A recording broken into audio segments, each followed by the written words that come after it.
일주일간 누룩 없는 떡을 먹습니다. 이것은 누룩이 죄를 성경에서 주로 말하고 있기 때문에 거룩한 삶, 순결한 삶, 그리스도로 말미암아 유월절량 그리스도로 말미암아 거룩하게 된 우리의 모습, 이런 부분들을 이제 다 아우를 수 있는 부분입니다. 6월절 1월 14일 바로 이어서 무교절로 이어지는데 그걸 통해서 구속과 거룩한 삶은 곧바로 이어진다라는 것을 생각할 수 있고요. 로마서 6장에서 이렇게 얘기하죠. 은혜를 더하게 하려고 죄에 거하겠느냐? 그럴 수 없느니라. 죄에 대하여 죽은 우리가 어찌 그 가운데 더 살리요. 그래서 구속받은 사람들은 나 이제 죄져도 그럼 상관없네, 그렇게 말하지 않는다라는 겁니다. 나 이제 누룩 없는 삶을 살아가는 것이 그 표현이 맞죠. 나 그럼 죄 마음대로 져도 되겠다. 이것은 구원 안 받은 사람의 대표적인 모습이지, 이 구원받은 사람이 죄에 더 거할 수 있다라고 말하는 것은 전혀 가당치 않다. 6월절 바로 이어서 무교절로 이어지고 있습니다. 대표적인 것은 무교절하면 누룩 없는 빵이 되겠습니다. 누룩 없는 빵으로 한다. 제일 기억을 해주시면 될 것 같고요.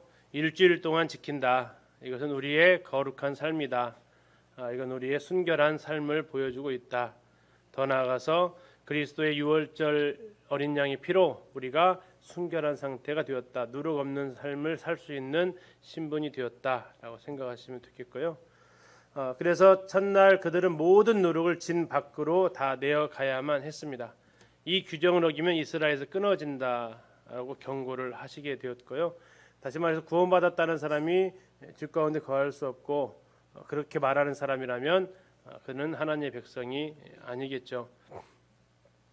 그리고 그들은 7일 동안 매일같이 하나님 앞에 이제 번제, 소제, 속죄를 드리면서 하나님 앞에 거룩한 날로 모이게 되어져 있습니다. 특별히 첫날하고 마지막 날은 아무 일하지 않고 쉬도록 규정되어져 있습니다. 그 무교절 일주일 중 안에 들어있는 날이 초실절인데요. 무교절이 일주일이기 때문에 반드시 안식일 날이 끼어져 있을 수밖에 없고, 안식 후 다음 날이 이제 초실절이 됩니다. 예수님이 부활하신 날은 그 안식 후 다음 날이 주일날이 해당이 되니까 부활 주일이라고 사람들이 보통 이야기를 하게 되는 것이 안식 후 다음 날이 초실절이기 때문에 그렇습니다. 그래서 우리가 주일을 보통 지키는 이유 중에 커다란 이유 중에 하나가, 안식일은 토요일 날인데 그때는 예수님께서 무덤에 계신 날이고, 안식 후 첫날 그날은 예수님께서 무덤에서 나오신 날, 부활하신 날이기 때문에 우리가 그렇게 기억을 더 하기도 하죠. 초실절 드려지는 제물이 뭐였어요? 무슨 곡물이에요? 보리입니다. 보리. 보리와 밀 중에서 뭐가 먼저 익어요? 보리가 먼저 익죠. 우리도 겨울 지나면서 이제 보리 추수를 하고 그다음에 벼 심고 하는 것처럼 보리가 먼저 익습니다. 그리고 이제 밀이 있기 때문에 보리가 드려지는 절기가 초실절이다. 첫 이삭단. 아까 아빕이 뭔지 봤어요. 아빕 보리 한 단입니다. 그걸 가지고 하나님 앞에 드려지는 절기가 되고, 이건 고린도서 15장에서 부활의 첫 열매라고 이렇게 성경에서 언급을 하고 있습니다. 예수 그리스도가 부활의 첫 열매, 초실절. 그래서 예수님은 초실절에 부활하셔야만 했던 겁니다. 다시 말하면 이 초실절은 보리 수확이고요, 오순절은 밀 수확입니다. 곡물이 가나안 7대 산물에서 곡식 2가지, 열매 5가지라고 하겠는데, 그 곡식 2가지와 연관되어진 것이 바로 보리는 초실절, 밀은 오순절, 이렇게 구분을 하시면 되겠죠. 그래서 초실절 날은 보리를 하나님 앞에 드렸다라고 기억하시면 되겠습니다. 이제 세계가 끝났습니다. 이제 그리고 나서 50일 이후, 초실절 50일 이후입니다. 출발이 50일이 언제부터 50일이냐? 돌아가시고 50일이 아니고 부활하시고 50일입니다. 초실절부터 50일입니다. 그래서 예수님께서 돌아가신 날짜가 아니라 부활하신 날짜가 기준이라는 것을 기억을 해주시고요.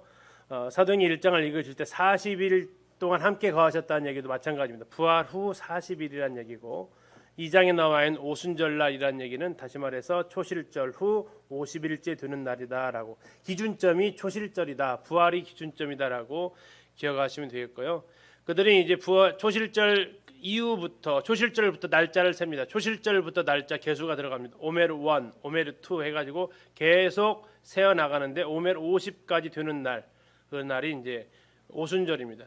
구약에서는 77절 다음 날 하라고 이렇게 나와 있어요. 77절 다음 날. 신약에서는 그냥 오순절. 그래서 오순절이라는 얘기는 구약에는 없어요. 신약의 용어인데 왜 이게 붙었냐면 77절 다음 날이기 때문에 오순절이라는 용어가 생겨나게 된 겁니다.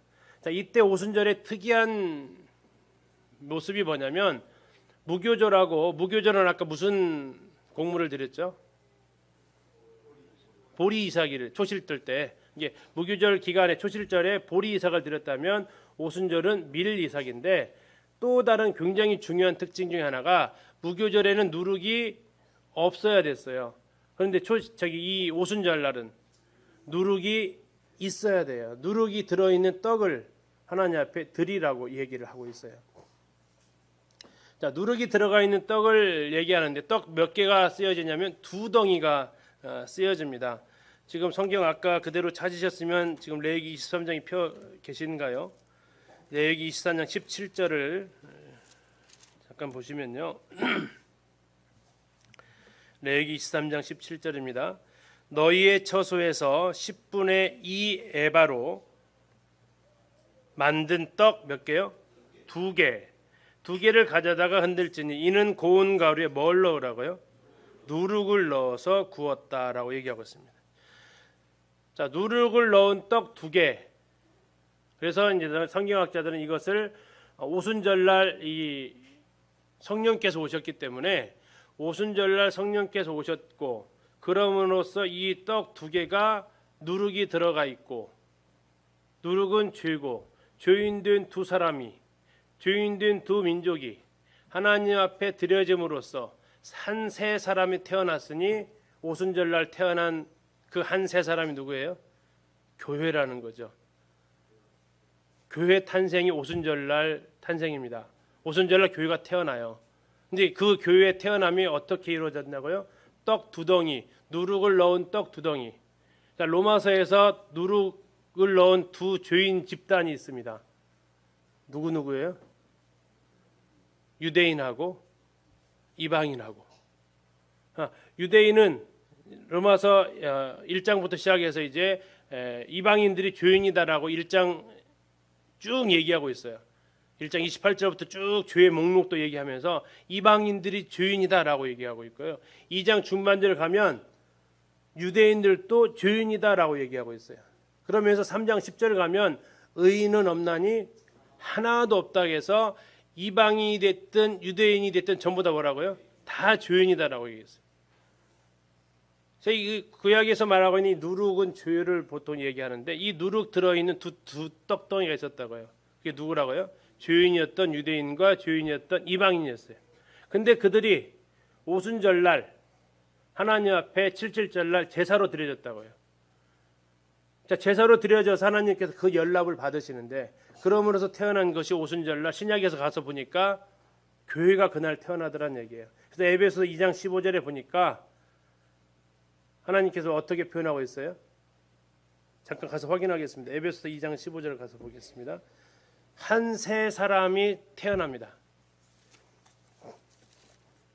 에베소서 2장 15절 14절부터 보실게요. 14절 그는 우리의 화평이신지라 둘로 뭐를 만들었어요? 하나를 만들기. 둘이 누구예요? 유대인과 이방인입니다. 그건 앞에서 2장 앞에도 쭉 보시면 11절부터 보시면 나와 있는 사람들이에요. 자, 둘로 하나를 만들었어요. 아직은 하나가 뭔지는 몰라요. 하나를 만들어서 원수된 것 곧 중간에 막힌 담을 헐었어요. 유대인과 이방인이 예루살렘 성전에 가면 그 이방인의 뜰을 하고 성전하고 그 담이 있었어요. 그래서 이방인들이 이 담을 넘어서 성전 안으로 들어오면 죽여도 책임 묻지 않는다라고 되어 있어요. 이 중간에 막힌 담이에요. 성전에서 성전에 중간에 막힌 담이 있는데 예수님께서 어떻게 하셨다고요? 중간에 막힌 담을 허셨어요. 뭘로? 자기 육체로 하셨어요. 죽음으로써 그 담을 헐어버리셨어요. 15절 법조문으로 된 계명의 율법을 폐하셨으니 이는 이 둘이 유대인과 이방인입니다. 자기 안에서 누구를 지었다고요? 한 세 사람을 지었다. 그래서 화평하게 하셨다. 16절 또 십자가로 이들을 어떻게 해요? 한 몸으로 하나님과 화목하게 하려고 하셨다. 그래서 이제 이 오순절날 드려졌던 두 개의 누룩이 들어간 이 떡은 당시 대표적인 그 성경적 관점에서 사람을 구분하는 유대인과 이방인 개념으로서 그들이 하나님 앞에 받아들여졌던 제사, 누룩이 들어간 제사임에도 받아들여졌던 제사가 오순절 제사인데 하나님께서 그걸 통해서 한 세 사람 교회를 탄생하게 하시는 모형으로서 오순절을 하신 것으로 성경학자들이 이렇게 분별을 지금 하고 있는 겁니다. 그래서 오순절의 가장 큰 특징은 누룩 들어간 떡 두 개가 하나님 앞에 제사로 드려졌다. 죄인이었던 우리가 하나님 앞에 제사로 드려졌다라는 것을 생각하게 되고 그럼으로써 한 세 사람 교회가 태어났다라는 것을 보여주는 절기가 오순절 성령 강림절이라고 이렇게 말하고 있습니다. 이날이 이제 그 밀로 드렸다라고 기억을 해주시면 되겠습니다. 밀 수확으로 드려졌던 절기다. 초실절은 보리, 오순절은 밀 이것을 기억을 하시고 차이점이 그렇습니다. 자, 초실절부터 오메르 계수 센다겠습니다. 오메르 49까지 세고 그 다음 날이 오순절이라고 말씀을 드렸고요. 자, 그러면서 그날 잘 보시면 네 가지 제사를 그들이 이 오순절 날 드리게 되는데요. 자료 없을 겁니다. 소제, 번제, 속죄제, 화목제를 드리게 되어져 있어요. 자, 여기에서 보면 소제, 유교병, 밀에다 누룩을 넣었어요. 두 집단이에요. 유대인과 이방인. 그런데 그들이 누룩이 있었기 때문에 누룩으로 제사를 드렸기 때문에 무슨 제사를 반드시 드려야 된다고요? 속죄제를 드려야 된다고. 속죄제. 왜? 누룩으로 드려져 있기 때문에 누룩이 들어간 죄이기 때문에 속죄제를 드려져야 됐어요. 우리 예수님께 속죄제로 드려지셨던 것처럼. 그리고 속죄제를 드려지니까 무슨 제사가 가능해져요? 화목제가 되어진 거죠. 자, 이렇게 해서 이제 우리가 교회가 탄생하는 모습을 그림자로 보여주셨고 신약에서 오순절 성령 강림을 통해서 이런 내용들을 확증하셨음을 확인하게 됩니다. 그리고 이날은 이웃을 배려해서 이게 그 밀을 농사할 때 이웃을 배려하라고 했는데 이 복음이 이방인에게 갈 것을 또 이렇게 나눌 것을 함께 생각하게 됩니다. 자, 오순절날 그들은 말씀드린 대로 예수 그리스도를 믿고 삼위일체 하나님으로서 예수 그리스도를 인정하는 사람들, 구원받은 그리스도인들 보통 얘기합니다. 이스라엘 관련되어져서 김종철 감독이 있는데 그분이 찾아가서 만나는 사람들 바로 저 메시아닉 주들을 만나죠. 이스라엘 가면 이제 갈릴리 호수를 이렇게 유람선 타고 이렇게 횡단할 때 그 갈릴리 유람선을 운영하는 사람들 또 메시아닉 주들이 운영을 하고 있습니다.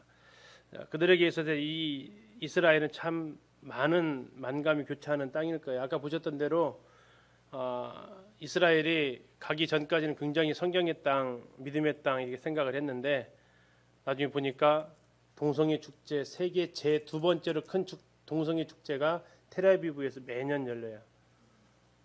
정말 상상할 수도 없는 일이죠. 그리고 지금 이스라엘 국회의원 선거 혹시 뉴스 통해서 보시나요? 네타냐후 총리가 아마도 또 연정에 또 실패할 것 같은데 문제는 그 제2등 당, 두 번째 당이죠. 제2당.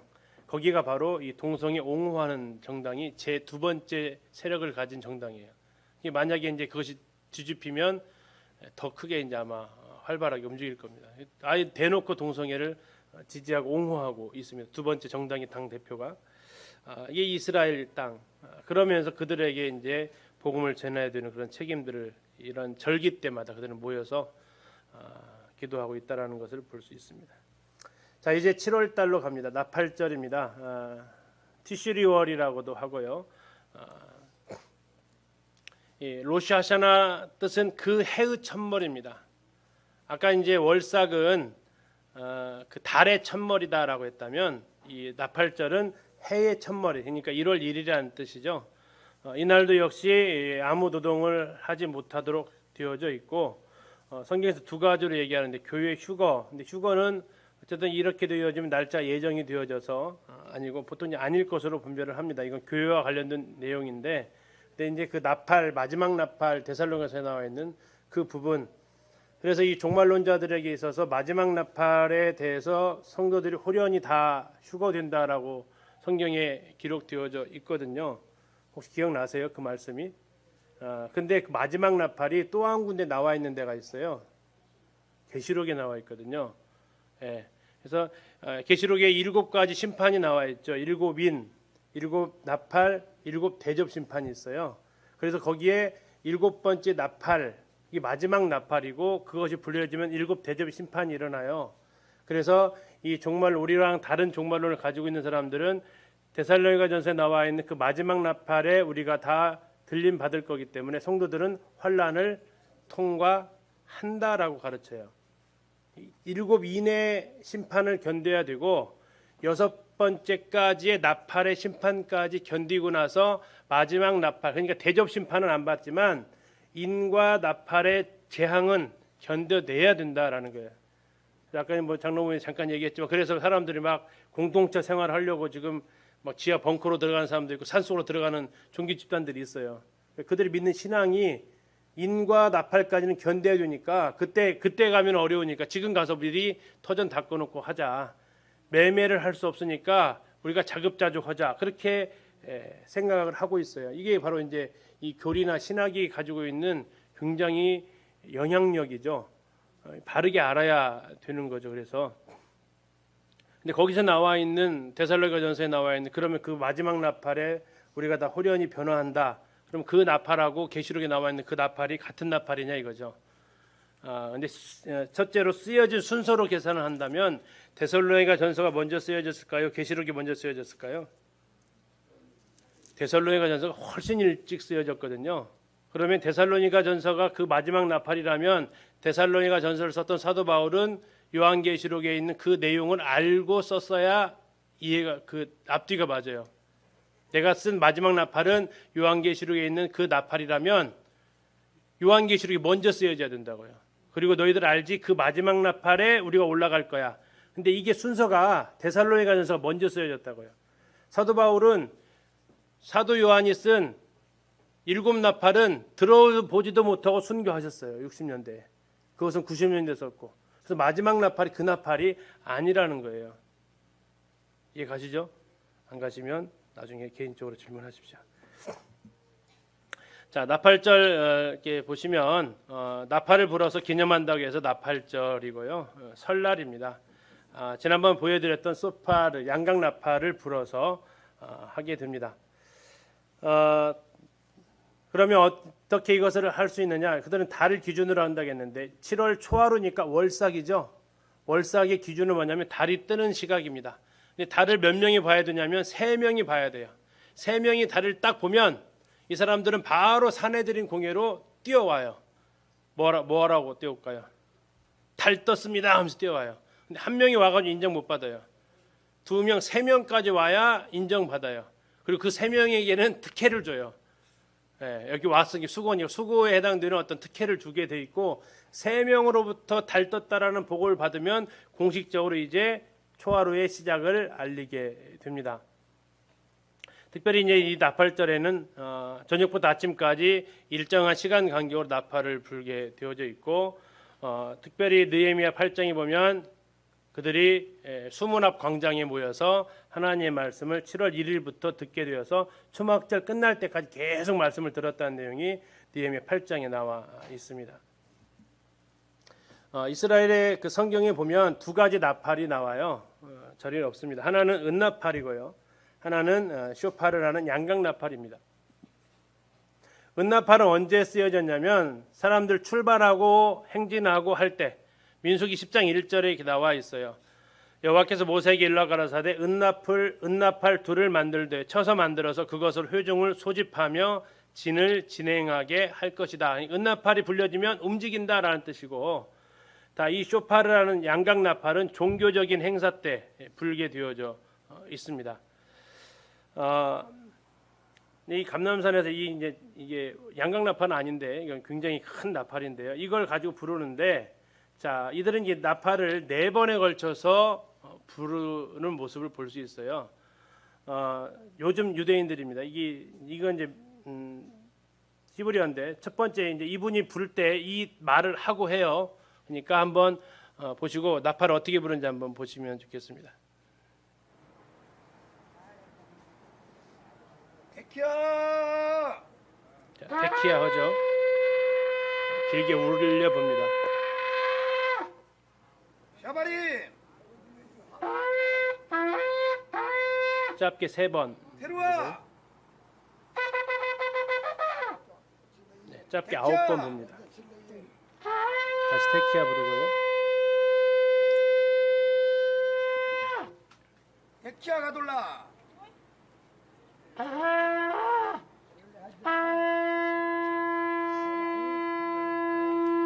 마지막은 최대한 길게 부릅니다. 숨이 더 이상 못 부를 때까지.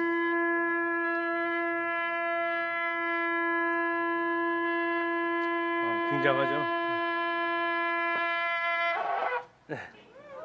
네, 애쓰셨네. 자 이렇게 되면 그들이 나팔을 불려주는데 이제 이것을 연구하는 성경학자들 중에서 일부가 이렇게 얘기를 합니다. 저는 의미가 있다고 일단 생각을 하고요. 이게 맞다라고보다는 그럴 수 있겠다라고 인정을 하는 건데 마지막 나팔이 지금 뭐 불렀냐면 테키야 하그둘라라고 그렇게 불러요. 그것은 이리로 올라오라라는 뜻을 가지고 있어요. 이 단어 자체가. 이것은 최대한 길게 불러서 강림하신다, 재림하신다라는 뜻을 가지고 있어요. 여기 지금 감람산에서 부른 이유가 있어요. 예수님 재림하실 때 강림산에 임하실 거거든요. 자 이렇게 이 나팔 소리가 그냥 아무렇게 부르는 게 아니라 그 의미를 가지고 있어요. 자 왕이 오신다, 이제 전쟁을 선포하는 거죠. 전쟁을 통해서 왕이 오셨다. 그리고 왕이 이기셨다. 이제 겸손해라. 왕 앞에 낮아져라. 그리고 회개해라.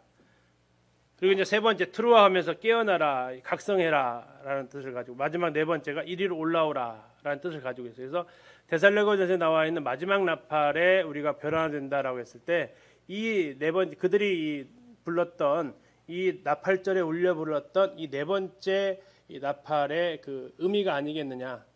마지막 나팔에 우리가 손씩 호리에다 변화된다고 했는데 나팔절에 울려 불렀던 4번째의 저 나팔 소리가 이리로 올라오라는 뜻을 가지고 있어서 그렇게 생각하는 분들이 좀 있습니다.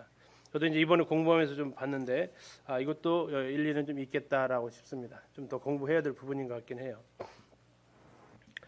나팔절 아까 말씀드린 대로 하나는 교회 휴거, 또 하나는 주님의 재림, 두 가지 예수님이 다시 오시는 것을 보는데 이 두 사건은 우리가 아는 대로 시기가 다를 것이다. 지금 이 자료는 GNTV에 올라와 있는 이광규 형님 자료인데 이광규 형님도 이 두 시기는 다르고 이 나팔절은 휴거보다는 주님의 재림 쪽에 더 가깝다라고 이야기는 하고 있습니다. 그래서 이제 나팔을 불렀던 이 나팔절에 불렀던 나팔의 4번째 나팔, 마지막 나팔 그것이 데살로니가전서에 나와 있는 그것이 아닐까라고 생각은 해봅니다. 그러나 나팔절이 가지고 있는 의미는 주님의 재림이다라고 생각하시는 게 좋을 것 같습니다.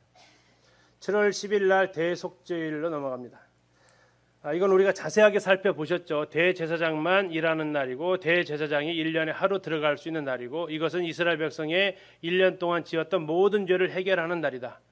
이걸 통해서 이스라엘 백성들은 정결케 되어졌고 이것은 그리스도의 대속의 죽음을 보여주고 있다. 아사셀 염소가 또 죄를 지고 죽었던 것처럼 아사셀 염소 말고 하나님 여호와를 위하여 뽑혔던 그 염소가 이스라엘 백성의 죄를 지고 죽었던 것처럼 그 두 염소가 예수 그리스도를 보여주고 있고 대제사장은 가족을 위해서 죽었던 송아지가 또한 예수님을 보여주고 있어서 히브리서 9장 12절에서 말하고 있는 염소와 송아지의 피로 안위했다라는 그 말씀이 바로 이 대속죄를 보여주고 있는 구절이다라고 이렇게 말씀을 드렸습니다. 이들은 7월 1일 나팔절부터 시작해서 이제 계속해서 죄를 회개하고 사람들한테 잘못했던 거 사과하고 용서받는 서로 사과하고 용서받는 그 시간으로 열흘간을 보내게 되고요. 그리고 나서 대속죄일에 이제 그들의 모든 죄를 지고 죽어가는 이 아사셀 염소를 기억하면서 그들은 1년 동안의 모든 죄의 값이 해결되는 이런 기쁨을 또 맞이하게 됩니다. 아무도 죄에 대해서 일할 수 없었고 대제사장 한 명만 일했던 것처럼 우리의 죄를 위해서도 우리의 대제사장 되시는 예수 그리스도만, 그분만 홀로 십자가 지시면서 그분만 일하셨다라는 것을 우리가 생각하게 하는 날이 되겠습니다. 다음에 초막절입니다. 초막절은 장막절, 수장절, 장막은 이제 텐트 쳤다라고 생각하시면 되고, 수장절은 곡식을 저장한다라는 뜻을 가지고 있습니다. 수콧이 뭐냐면 이제 수카가 그 천막이라는 뜻 히브리어예요. 수콧은 복수입니다. 이게 많은 천막들이 쳐져 있었기 때문에 그때를 초막절이다라고 부르게 되어져 있습니다. 오늘날로 말하면 추수감사절에 해당되는 부분이 되겠습니다. 그러나 이들은 초막을 치는 이유는 그들이 애굽에서 나와서 출애굽했던 그때를 회상하면서 그들이 광야에 거하면서 그들이 텐트 치고 살았던 이것을 떠올리게 만들기 위한 목적을 가지고 있습니다. 그리고 그들이 이제 그렇게 생활하면서 뭘 항상 고대했냐면 가나안 땅에 들어가는 것을 굉장히 기대하면서 그들이 살게 되었고요. 하나님께 약속하신 것을 감사하며 이 시간을 보냅니다. 스가랴 14장 16절에 보면 그들에게 약속되어진 마지막 이 천년왕국이 나와 있는데 바로 이 초막절은 천년왕국의 상징으로 기록되어져 있습니다. 이 초막절은 7월 15일 날 시작을 합니다. 그리고 일주일간 지켜지게 되고요. 일주일이 끝나는 8일째 날은 거룩한 대회라고 합니다. 그래서 이 첫날과 8일째 되는 날은 안식하는 날로 그들이 하게 되고요. 이때 그들은 초막 생활을 하게 됩니다. 그리고 옛날에 광야에서 살았던 것들을 떠오르게 되고 지금도 그들은 초막을 이때 두며 초막을 짓고 살아가게 됩니다. 초막절날 제사를 드렸는데 일주일 동안 드렸던 제사를 쭉 계산을 해봤어요. 첫째 날 수송아지 13마리부터 출발하고 둘째 날 한 마리씩 줄여갑니다. 셋째 날 11마리, 넷째 날 10마리 이렇게 쭉 줄여가요. 그리고 마지막 날 수송아지 7마리 드리고 나머지 동일하게 드리는데 파란색 글씨 한번 보세요. 도합 일주일간 드려진 송아지 70마리, 순양 14마리, 어린 양 98마리, 염소 7마리. 자, 공통점이 뭘까요? 다 뭐의 배수예요? 예, 7의 배수예요. 완전수의 배수예요. 초막절은 완전한 마지막이에요. 마지막 절기. 예, 완전수의 배수가 다 7의 배수로 되어져 있어요. 왜 도대체 13마리 시작을 했나? 딱 따져보니까 70마리예요. 성경은 이스라엘 백성은 이런 숫자와 관련되어져서 굉장히 잘 활용을 하죠. 대표적인 것이 마태복음 1장에 나와 있는 예수님의 족보 14대, 14대, 14대. 그것도 다 7의 배수거든요. 그렇게 해서 그들은 구분을 또 하기도 합니다. 초막절 날 그들은 역시 하나님 앞에 제사를 드리게 됐고요. 이제 중요한 것이 면제년은 안식년입니다. 그때 초막절에 7년마다 한 번씩 그들은 율법을 낭독하도록 되어져 있었어요. 7년마다 한 번씩. 신명기 31장에 나와 있는데 그래서 그들은 지금처럼 우리가 개인 성경이 없었잖아요. 그죠? 그들은 대제사장들만 이렇게 성경을 갖고 있었기 때문에 백성들이 평상시에 성경을 읽을 수 있는 방법이 없었어요. 그래서 7년마다 한 번씩 그들은 모여가지고 뭐를 했다고요? 성경을 읽어줬어요. 그래서 이제 어떤 분은 맞다. 그래서 적어도 교회는 7년에 한 번씩 성경을 전체적으로 설교를 해줘야 된다. 근데 이들은 이제 성경을 한 권만 했으면 됐거든요. 신명기. 근데 지금 우리는 몇 권을 해야 돼요? 66권을 하다 보니까 그럼 이거 지금 하고 있는 한 3년은 걸릴 것 같아요. 어쨌든 이렇게 해서 그들이 계속해서 이 초막절의 이 기간은 하나님의 말씀이 선포되어지는 날로 활용을 했다는 거죠. 그리고 레위기 23장에 보면 네 가지 식물을 치어라고 했어요. 네 가지 식물을 가리켜서 지금 히브리인들은 아르바미님이라고 합니다. 자, 네 가지 식물이 뭐냐면요. 이따 볼게요. 지금 이게 지어놓은 게 뭐 같아요? 가건물 아니고요. 가건물 아니고 초막입니다. 그래서 이스라엘 백성은 이런 아파트를 지을 때 반드시 초막을 지을 수 있게끔 볼록볼록 베란다가 이렇게 튀어나와져 있어요. 그리고 없는 데는 이 옥상 위에다가 초막을 짓게끔 구성되어져 있어요. 종교인들이 주로 이렇게 철저하게 지키게 되죠. 자, 아까 말씀드린 아르바미님이라는 네 가지 열매는 이 네 가지를 보여주고 있어요. 하나는 이 실과 과일이 하나 있고 다음에 무성한 가지가 있고 종려나무 가지 시내버들이 이렇게 있습니다. 자, 에트로그라고 하는 그 열매인데요. 이렇게 나무가 이렇게 생겼어요. 뭐처럼 닮았어요? 여주, 유주, 유주라고 그래요? 또 유자. 예. 자, 자르면 이렇게 생겼어요. 아, 여주 같이 생겼어요? 예. 여주는 아닌 것 같아요. 제가 먹어보니까 여주는 맛은 없더라고요. 얘는 되게 맛있는 과일이에요. 그 다음에 이제 들여졌던 것이 종려나무입니다. 대추야자라고 여기에 이제 대추야자가 매달리죠. 이스라엘 갔다 와서 한 번은 드셔보실 거예요. 대추야자가 있고요. 다음에 무성한 화석류나무 가지가 있습니다. 이것을 이렇게 하나 과일하고 세 가지를 묶게 되어 있어요. 그래서 아름다운 실과 다음에 종려나무 가지, 무성한 가지, 시내버들. 여기에 대해서 이거 네 가지 의미가 뭐냐? 지금 이제 이것을 만드신 분은 우리 이광경 형제님인데 형제님 이렇게 번역했어요. 아름다운 실과는 풍성한 열매다. 다음에 종려나무는 오아시스다. 무성한 가지는 생명력이다. 다음 시내버들은 쉼과 물이 있다.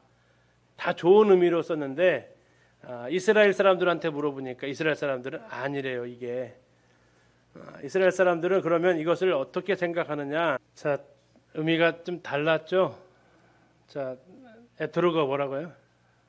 말씀도 알고 행함도 있고.